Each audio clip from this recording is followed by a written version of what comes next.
100%. అందుకే నేను ఎక్కువ చేసిన గ్రంథాల్లో ఒక 25-27 గ్రంథాల వరకు సంపాదకీయాలు వచ్చినటువంటి. నేను ఒక 25 పుస్తకాలు నేను నా స్వీయ రచనలు, నాకు నేను విమర్శ గ్రంథాలు రాసుకున్నాను. సో నేను ఏం చేసిన రెండింటిని బ్యాలెన్స్ చేసుకున్నాను.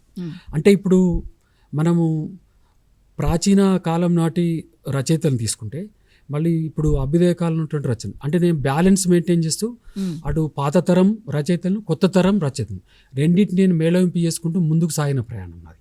అంటే ఎవరికి ఎక్కడ ఏ అవసరం ఉంటుంది. సపోజ్ ఇప్పుడు రూమీ ఉన్నాడు, ఆయన సూఫీ పోయెట్. ఖలీల్ జిబ్రాన్ ఉన్నాడు, ఆయన పెద్ద పర్షియన్ పోయెట్. వాళ్ళ మీద ఎందుకు రచనలు చేశారు? వాళ్ళు ఇండియన్స్ కాదు, భారతీయులు కాదు, కానీ ప్రపంచవ్యాప్తంగా వాళ్ళ యొక్క సూఫీ భాషలో రచన రూమీ రచనలు కానీ లేదా ఈ పర్షియన్ భాషలో ఉన్న ఖలీల్ జిబ్రాన్ కానీ ఇంగ్లీష్లోకి అనువాదం చేసినటువంటి వాటిని నేను చేశాను. పిహెచ్డి స్కాలర్స్ యూజ్ అని ఇప్పుడు అమెరికాలో పిహెచ్డి చేస్తున్నారు ఇప్పటికీ. నా బుక్ను వాళ్ళు రిఫరెన్స్గా బుక్గా యూజ్ చేసుకున్నాను. అంటే అంతర్జాతీయ క్షేత్రంలో కూడా నేను రచయితను తీసుకున్నాను. ఇప్పుడు ఉదాహరణకు ఇప్పుడు దయా దిశనాయక్ అనే నావలిస్ట్ ఉన్నాడు, శ్రీలంక. అది నేను ఇప్పటివరకు చూడలేదు, కానీ నేను ఒక సామాజిక మాధ్యమంలో పరిచయం అయ్యి ఆయన నా నావల్స్ అన్ని పంపించాడు. నేను ఒక ఇండియా నుంచి నేను ఒక విమర్శ గ్రంథాన్ని పబ్లిష్ చేశాను. ఆయన అన్నాడు, నాకు సార్క్ లిటరరీ అవార్డు శ్రీలంకలో అత్యున్నత పౌర పురస్కారం వచ్చింది, కానీ నీ యొక్క బుక్ను చూసిన తర్వాత నేను అవన్నిటిని మర్చిపోయినా అని చెప్పాడు ఆయన.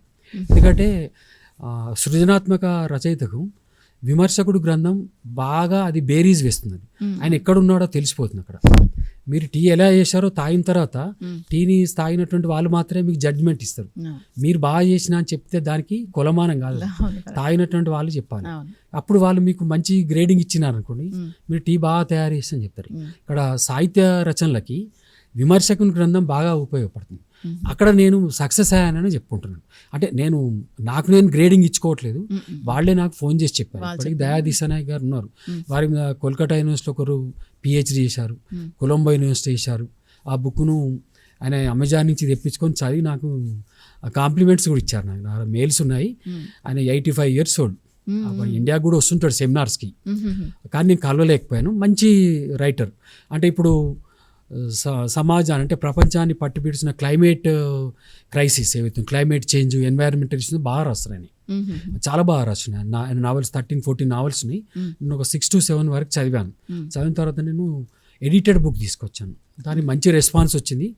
నేను వచ్చిన తర్వాత కూడా ఆయనకు పంపించాను స్క్రిప్ట్ని, ఒకసారి క్వాలిటీ చూడండి, బాగా ఉంటే నేను పబ్లిష్ చేస్తానంటే బాగా ఉన్నాయి, యూ కెన్ ప్రొసీడ్ అని చెప్పారు నాకు. అప్పుడు మాత్రమే నేను వెళ్ళాను.